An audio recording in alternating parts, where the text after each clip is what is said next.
Praise the lord. అందరికీ ఉపకారి అయిన యేసయ్య దివ్యనామమున మీకు అన్ని విషయములలో మేలులు సమృద్ధిగా కలుగునుగాక.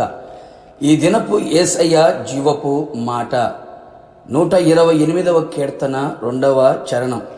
నీవు ధన్యుడవు, నీకు మేలు కలుగును. యేసయ్య నీతిగల మార్గములలో నడుచుకొనుచు, నీతిని విడవక గట్టిగా పట్టుకొనుచు, నీతిని హృదయములో ఉంచుకొని నీతిమంతుడైన యేసయ్య వైపు చూచుచూ నడిపించబడుచున్న నా ఆత్మీయ ప్రియులారా, యేసయ్య దేవుడుగా గల జనులు ధన్యులు అని వ్రాయబడి ఉన్నది కదా. మనము ఆయన జనులమై ఉన్నందున, ఆయన మనకు దేవుడై ఉన్నందున మనము ధన్యులమై ఉన్నాము. నిజమైన దేవునికి మనము జనులమై ఉన్నందుకు ఆయనకు కృతజ్ఞులమై జీవిత కాలమంతా నిలిచి ఉందము. ఆయనకు సాక్షులమై జీవించదము, నిజ దేవుణ్ణి ప్రచురించదము. అందుకు గాను ఆయన మనకు మేలు చేయును. నిజమే జనమా, ఆయన మనకు మేలులన్నీ సమకూడి జరుగునట్లుగా చేయగల సమర్థుడు.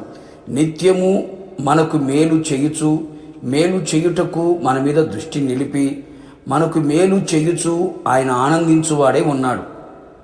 ఆయన జనులకు దాచి ఉంచిన, సిద్ధపరిచిన రెండింతలుగా అధికముగా మేలులను ధారాళముగా దయచేయుచు వర్ధిల్ల చేయు దేవుడై ఉన్నాడు.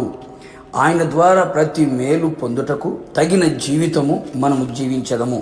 వ్యక్తిగతముగాను కుటుంబములోను చేయుచున్న పనులన్నిటిలోనూ ఆత్మీయముగా మనమందరము ధన్యులమై ఆయన వలన మేలు పొందునట్లు సమాధానమును, సంతోషమును, ఆశీర్వాదమును, ఆరోగ్యమును, ఆర్థిక అభివృద్ధిని, ఆత్మాభివృద్ధిని, ఆత్మలో వర్ధిల్లుచు సౌఖ్యముగా ఉండునట్లు ఆయన మనకు మేలు చేయునుగాక.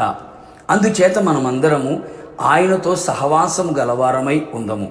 లోకముతో, పాపముతో, భక్తిహీనులు, బుద్ధిహీనులు, దేవునికి విరోధమైన కార్యములలో మింగిలైపోయిన వారితో సహవాసము, స్నేహము చేయక, ప్రార్థన అనుభవాలతో వాక్యము విని దాన్ని ధ్యానించుచు అనుసరించువారమై, ఆత్మాభిషేకముతో నింపబడి నడిపింపబు గలవారమై, సహవాసము గలవారమై మేలులు అనుభవించుదుము. యేసయ్య నోటి మాటల యందు శ్రద్ధ కలవారమై, ఆయన మాటను విని అనుసరించి ఆ మాటలే ఆత్మీయ బాటలుగా వేసుకొనేదము.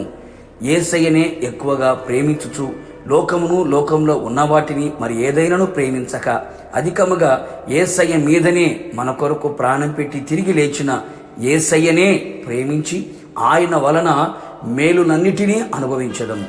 ఆయన యందు భయభక్తులు గలవారమై, ఆయన నియమించిన నీతి, యథార్థత, న్యాయము, పరిశుద్ధమైన చక్కని త్రోవలలో మన అడుగులను వేయుచు, ఆయనను మాత్రమే అనుసరించి, ఆయనకు మాత్రమే భయపడి, ఆయన మీదనే ఆధారపడి ఆనుకొని ఆయన వలన మేలుతో తృప్తి పరచబడేదము.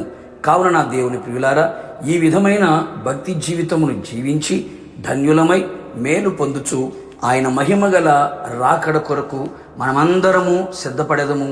ఆయనతో యుగయుగములు నిలిచి ఉండేదము. ప్రార్థన. కృపాసత్య సంపూర్ణుడవైన నా ప్రియ పరలోకపు తండ్రి, నీ పరిశుద్ధమైన పాదములకి మరొక మారు కృతజ్ఞతాస్తుతులు అర్పించుచు ఉన్నాం. ప్రాణాత్మ శరీరములతో లొంగిపోతూ ఉన్నాం.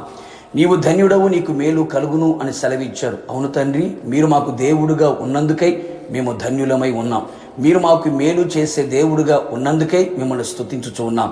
నీ ప్రజలు ఎలాంటి మేలు కొరకు మీ పాద సన్నిధికి వచ్చి ఉన్నారో, మీ వైపు చేతులు చాపుచూ ఉన్నారో, ప్రార్థించుచున్నారో, అడుగుచూ ఉన్నారో, నిశ్చయముగా వారి వ్యక్తిగతంగా, కుటుంబపరంగా, శారీరకంగా, ఆత్మీయంగా, అన్ని విధాలుగా, అన్ని వైపులా, అన్ని కోణాల్లో మేలులన్నీ సమకూడి జరుగునట్లుగా, మేలుతో వారి హృదయం తృప్తిపరచబడినట్లుగా, ఊహకు మించిన ఘనకార్యములు నీ ప్రియ బిడ్డల జీవితములలో మీరు చేసి ఉన్నందుకై కృతజ్ఞతాస్తుతులు చెల్లించుచు మమ్మల్ని అందరినీ కూడా మీ ఆగమమునకు సిద్ధపరచుచున్నందుకై మరొక మారు మీ పాదముల చెంత శిరస్సు వంచి నమస్కరిస్తూ యేసు నామములో అడిగి పొందుకొని ఉన్నాము తండ్రి, ఆమేన్. నిశ్చయముగా మీరును మీ కుటుంబ సభ్యులందరూ ధన్యులుగా మార్చబడి ఆయన వలన మేలులు పొందుదురు గాక. God bless you.